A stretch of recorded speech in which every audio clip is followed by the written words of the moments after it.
My name is Caleb David. I am a sports and recreational management major, and I'm from Liberia, West Africa.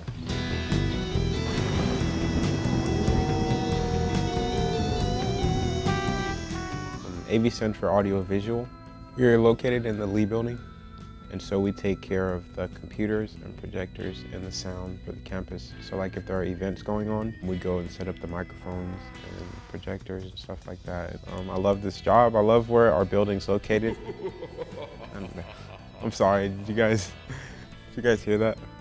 Anyway, my typical day starts out with I have to check the computers to see if there's anything going on. We have a feed that tells us if there's any problems in any of the buildings. My favorite part about working for AV would have to be the building. There are automatic doors in the Lee building.